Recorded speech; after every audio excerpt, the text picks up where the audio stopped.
Hi, Tim. How are you? I'm good. How are you? Doing well, thanks. Cool. Uh, First of all, just have to say that I loved Taurus. Thank Good. you so much for making it. Oh, well, I'm glad it connected to you. Thanks. Um, First off, where did the story come from? Well, I guess I've had a long time fascination with music and musicians' lives, especially those musicians who are so brilliant musically, but like so unable to kind of live in the world the way regular people do, whether it's through mental illness or whether it's through drug addiction or whatever. Like Amy Winehouse or Thelonious Monk, or these kind of artists that are almost like too good for the world. And at the same time, I think it's just this horrible tragedy that the 27 Club keeps on going. It's not just Jimi Hendrix and Janis Joplin. It's Takeoff last week. It's these people who should be living deep into their lives and being cut short, and how tragic that is. And I thought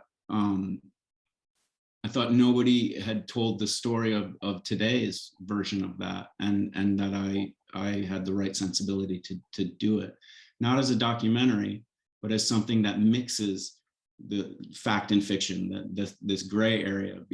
Rather than get an actor to play this role, I was lucky enough to work with Coulson on another movie, and we both kind of found each other in a way that we trusted each other very quickly. And I brought up the idea of maybe making today's version of it. And I was making that suggestion to someone who, at that point in time was either going to be the biggest rock star in the world, or he was going to be the next tragedy. And so I'm glad he chose that one path and chose the tragic path as performance, to explore that world, that choice that he didn't make. But we both wanted to make the same movie. As artists, we're very similar. We work on different scales, but we both want to go all the way. You know what I mean? And you have to go all the way to answer these questions that we're searching for. For sure.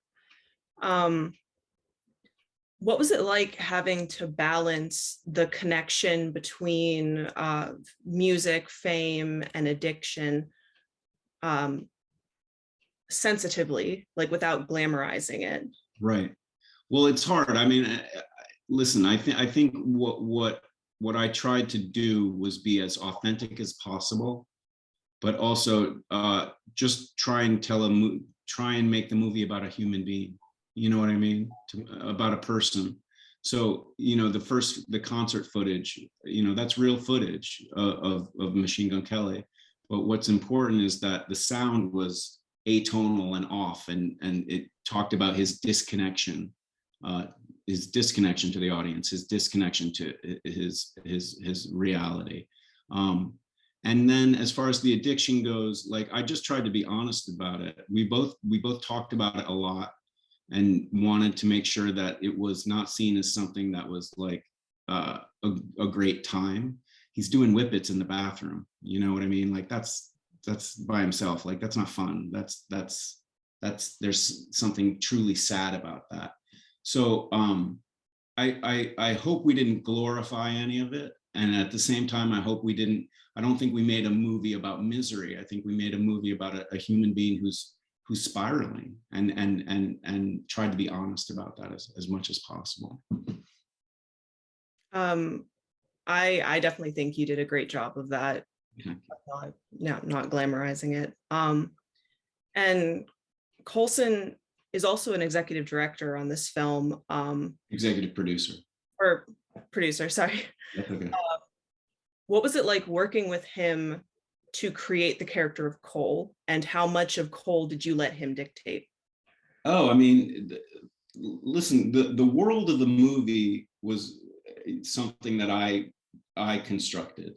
The character, while a lot of it was on the page, it's him. It's absolutely him. So when we're in the recording studio, I had written certain things in the script, and he was like, "I don't buy this. I'd like to do it this way." I'm not going to tell him no. He's the musician who's in the studio all the time, and I want to be true to that. At the same time, the fight scene he has with his assistant, played by Maddie Hassan, when they argue, That's scripted 100%. That's just great performance by great actors. So I think it was a push and pull. I wrote something that he connected to, and then he felt comfortable enough to expand on that, and I felt comfortable enough not to be protective of that, but to expand on that with him. And when you have that kind of, listen, we both have egos, let's be honest, but when you have that kind of egoless connection on as far as what we wanted this to be, then you can just be collaborators. And everything he brought up was not genius, and everything I brought up was not genius, but we were able to touch on the things we both connected to in each other's kind of view of things. So there was never any battling. There was never any, I mean, we really worked in a way that was as smooth as anything I've ever done with anyone else. That's awesome. Yeah, man. The one part of the movie that I think was my favorite was the interview that Cole has, where he talks about rock stars being divine but also sacrificial. That's all him. That was all him? Yep. I wrote an interview, and the interview was very good. We got a real interviewer, Ann Litt, from KCRW. So it's another meta level, because that's what she does for a living. And, you know, they were doing the script, and I kept telling her, no, you don't need to do the script. You're the interviewer, just interview him. And she kept kind of going to the script, because she was not, she's not an actor, until like Coulson was just like, let's just talk. And so once she got in that way, it's just that's Machine Gun Kelly, that's Coulson Baker, that's a real interview, and it's all him and her. And there's things I want them to touch on, but that's just in their heads, in the back of their heads. I didn't write that. I couldn't have written that.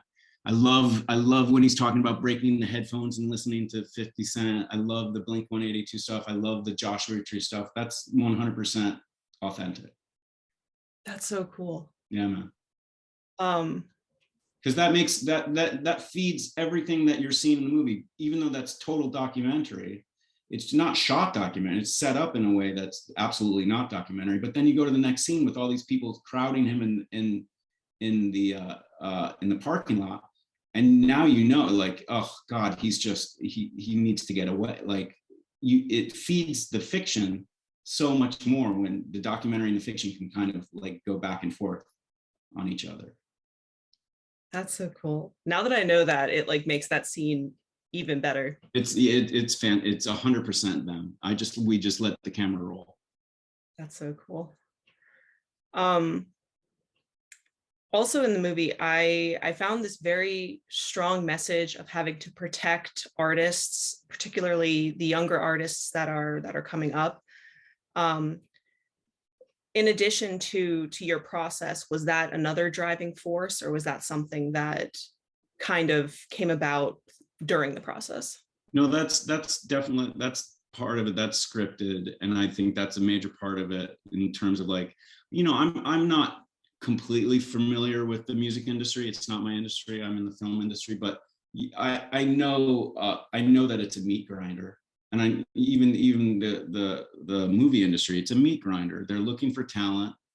They're looking for performing monkeys that will do what they say and make a lot of money. I mean, it really does come down to that. So when people say, oh, I'll protect you, we'll protect you, it's a very rare instance where they actually want to protect you. And they're really trying to protect their own interests through you. And I think that comes out in the movie loud and clear, and is one of the things I find, you know, really hurtful, and one of the things that's destroying these artists, that they're not protected. And so, you know, they turn to drugs, or they turn to like getting they look at all the trolls on social media, and they don't know how to protect themselves from all the hate that they get. Even if it's 50-50 hate and love, you're still getting all these DMs all the time, or all these comments all the time that are just so hurtful.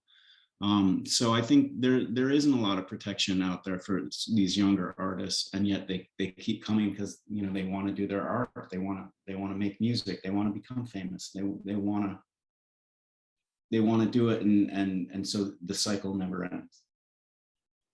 That's true. And I also like this movie because it speaks to two different audiences, the audience that are artists and the audience that aren't artists but enjoy art. So with the two audiences, do you hope that they take like the takeaways from the film? Did you hope that they were different takeaways, or did you want them to take the same type of message away? I think you know, I don't have like a set message that people want to get, that I want people to get out of the film, as much as I want them to be in the room.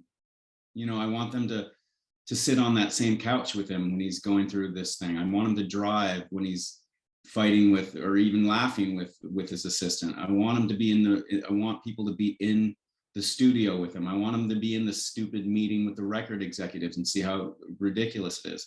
I just want people to be close enough to it, to be intimate with it, to feel like they've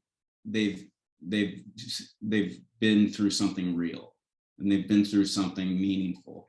And then it's up to them to decide what they're going to take from it. You know, listen, it's not an indictment of the music industry, but it certainly isn't patting the music industry on the back. It's not an anti-drug movie, but it's not exactly saying that drugs are going to help you out along the way. And it's really about a movie about the creative process and how things get in the way of that simple process that you love so much. Thank you for that. Sure. I might have missed it while watching the movie, but what was the significance of Taurus as being the title?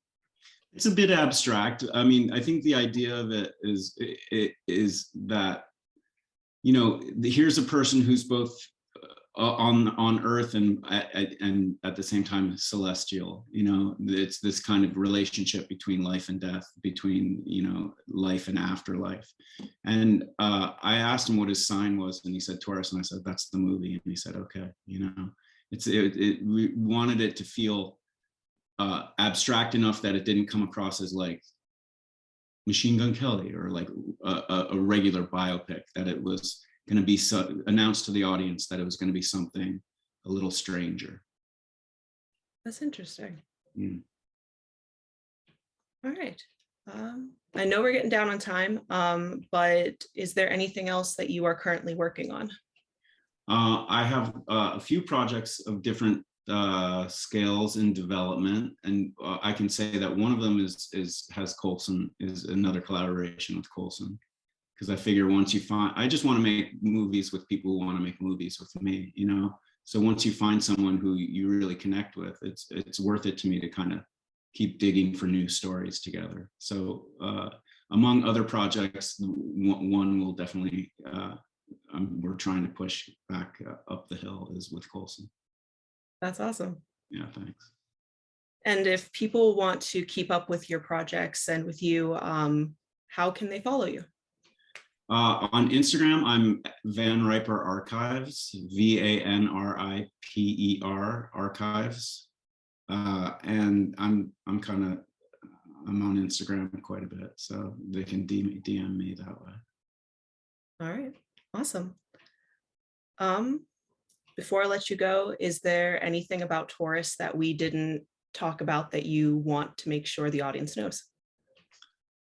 No, I mean, I hope people go and have their own experience. You know, I hope people there. It's going to play in theatrically for a little while, so I'd love for people to see it on the big screen. But it's also nice in your living room, you know, with a friend and just hanging out. And I think just don't expect anything. Just kind of let it come to you, and I think it'll be a great experience. Awesome, great. Thank you so much for answering my questions. My pleasure, Beth. And again, I love the movie and I can't wait for the next one. Great. Thank you so much.